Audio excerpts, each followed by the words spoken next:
স্বাস্থ্যই হলো এক অমূল্য সম্পদ, এ কথা কে না জানে। তাই স্বাস্থ্যকে সুন্দর রাখতে হলে ও ফিট থাকতে হলে দরকার কনসিয়াসনেস। সকলের জানা দেহের সাথে মনের এক গভীর সম্পর্ক। তাই শরীর সুস্থ রাখতে হলে দরকার মনকেও শান্ত রাখা, কারণ মন চঞ্চল থাকলে আমরা গভীরভাবে মনোসংযোগ ধরে রাখতে পারি না। বৈজ্ঞানিক গবেষণা থেকে দেখা গেছে আমাদের দেহের চঞ্চলতা ও স্থিরতা আমাদের দেহের দুটি হরমোনের উপর নির্ভর করে। একটা হলো মেলাটোনিন হরমোন আর দ্বিতীয়টি হলো কর্টিসল বা স্ট্রেস হরমোন। মেলাটোনিন আমাদের মনের স্থিরতাকে বাড়িয়ে তোলে আর কর্টিসল হরমোনের উপস্থিতি মনের চঞ্চলতাকে বাড়িয়ে তোলে। আর এই দুই হরমোন প্রতি 24 ঘন্টায় আমাদের শরীরে বাড়ে আর কমে, যাকে বৈজ্ঞানিক ভাষায় বলা হয় সার্কাডিয়ান রিদম। আর এই সার্কাডিয়ান রিদমকে বায়োলজিক্যাল ক্লক বা দেহঘড়িও বলা হয়ে থাকে। এই দেহঘড়ির উপস্থিতি বোঝা যায় ঠিক এইভাবে। ধরুন, কোনো মানুষকে যদি কোনো ঘরে একদিন বন্ধ থাকতে বলা হয় এবং ঘরের ঘড়ি, ফোন, ইলেকট্রনিক গ্যাজেট সরিয়ে নেওয়া হয়, তাহলে সেই ব্যক্তির অন্যান্য দিনের মতোই সময় না দেখলেও তার নির্দিষ্ট সময় খিদে ও ঘুম পাবে। এই জৈবিক ক্রিয়াটির নির্দিষ্ট সময়কেই বলা হচ্ছে সার্কাডিয়ান রিদম। প্রতিটি মানুষের সার্কাডিয়ান রিদম সমান নয়, তবে গড়ে দেখা গেছে সূর্য ওঠার 1.5 ঘন্টা আগে শরীরে মেলাটোনিন হরমোনের পরিমাণ সবচাইতে বেশি থাকে। ফলে ব্রেনে আলফা ওয়েভ তৈরি হওয়ায় ব্রেনে আলফা স্টেটে থাকে, যা আমাদের মনকে শান্ত ও স্থির করতে পারে। আর এই স্টেটে আমাদের ব্রেন খুব সহজে ইনফরমেশন স্টোর করতে পারে। সূর্যোদয়ের 1 ঘন্টা 30 মিনিট আগে পর্যন্ত আমাদের শরীর অনন্ত ব্রহ্মাণ্ডের সাথে যুক্ত হওয়ায় উত্তম মুহূর্ত হলো ঠিক এই সময়টি, যা বর্তমান সময় বৈজ্ঞানিকরা রিসার্চ করে জানতে পারলেও হাজার হাজার বছর আগে বেদের লেখায় এর কিন্তু উল্লেখ আছে। একে বলা হয় ব্রহ্ম মুহূর্ত।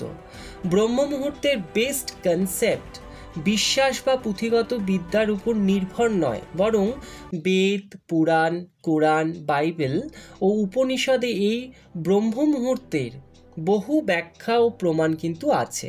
চলুন এবার একটু ডিটেলসে জানা যাক। 24 ঘন্টা অর্থাৎ 1440 মিনিটে হয়ে থাকে। 48 মিনিট একটি মুহূর্ত, অর্থাৎ 24 ঘন্টায় দিন আর রাত মিলিয়ে 30টি মুহূর্ত রয়েছে। 15তম মুহূর্ত দিনের বেলা আর 15তম মুহূর্ত রাত্রিবেলা। ব্রহ্ম মুহূর্ত রাত্রিবেলা 15তম মুহূর্তের আগে 14তম মুহূর্তকে বলা হয়, অর্থাৎ সূর্যোদয় ঠিক 96 মিনিট আগে এটি শুরু হয়। ভৌগোলিক অবস্থান ও বছরের সময় হিসাবে সূর্যোদয়ের সময় প্রতিদিন পরিবর্তিত হতে থাকে, আর এই বিশ্বাসেও বা এই হিসাবেও ব্রহ্ম মুহূর্তের সময়ও পরিবর্তিত হয়। উদাহরণ হিসাবে যে দেশে বা যে জায়গায় আপনি বাস করেন সেখানে যদি সূর্যোদয় সকাল 6টায় হয়, তাহলে আপনার জন্য ব্রহ্ম মুহূর্ত 1 ঘন্টা 36 মিনিট আগে ভোর 4:24 মিনিট থেকে ভোর 5:12 পর্যন্ত। ঠিক এই সময়কালকে বলা হচ্ছে ব্রহ্ম মুহূর্ত।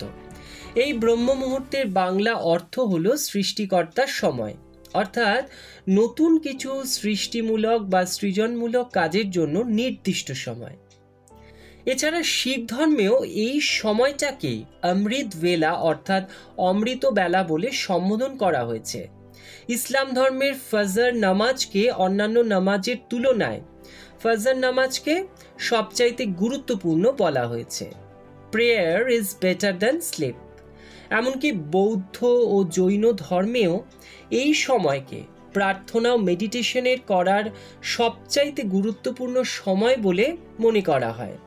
তাহলে এই সময় যে আমাদের শরীরে একটা ম্যাজিক্যাল পাওয়ার তৈরি হয় তাতে কিন্তু কোনো সন্দেহ নেই।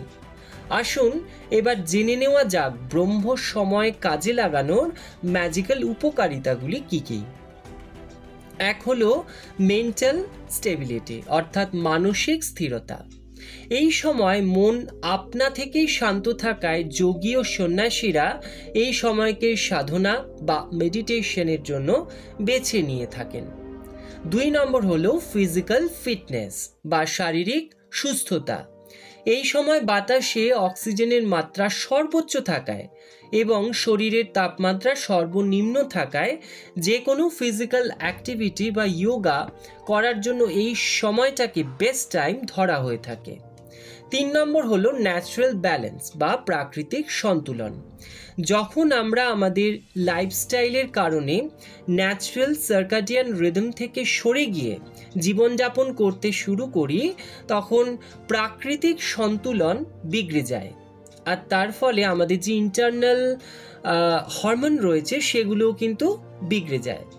কিন্তু যদি আমরা ব্রহ্ম মুহূর্তে ওঠার অভ্যাস ও সময়টিকে কাজে লাগাতে শুরু করি, তবে এই অভ্যাসটি আমাদের শরীরে এক বিশেষ প্রভাব ফেলবে ও প্রাকৃতিক সন্তুলন ফিরিয়ে আনবে এবং দেহঘড়ি ও হরমোন সাইকেলকে সঠিক ব্যালেন্সে নিয়ে চলে আসবে, যার ফলে আমরা কিন্তু অসুস্থ হব না, অসুখ থেকে আমরা মুক্তি পাব।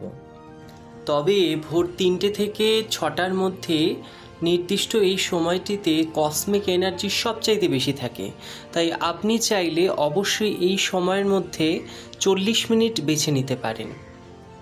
তবে কোনো ব্যক্তি যদি নির্দিষ্ট সকাল 3টের সময় ওঠার অভ্যেস না থাকে, যদি সে প্রথম দিনই 3টের সময় উঠে যায়, তাহলে তার পর্যাপ্ত ঘুমের অভাবে সে কিন্তু অসুস্থ হয়ে পড়তে পারে। তাই এই নিয়মটাকে ফলো করতে হলে ব্যক্তিকে যে সময় তিনি ঘুমান তার 1 থেকে 2 ঘন্টা আগে তাকে ঘুমিয়ে পড়তে হবে। ধরুন কোনো মানুষ যদি রাত 12টায় ঘুমোতে যায়, সকাল 6টায় ওঠে, তাহলে সেই ব্যক্তিকে, যিনি 3টের সময় উঠবেন, তাকে কিন্তু 10টার মধ্যে ঘুমিয়ে পড়তে হবে, তবেই তিনি 3টের সময় উঠতে পারবেন। আর এই সাইকেলটা ফলো করলে তবে তিনি সুস্থ থাকবেন। আজকের এই ইনফরমেশনটা কেমন লাগলো অবশ্যই কিন্তু কমেন্ট সেকশনে জানাবেন, বা আপনারা কি এই ধরনের ব্রহ্ম মুহূর্তকে কাজে লাগান সেটাও কিন্তু জানাতে ভুলবেন না।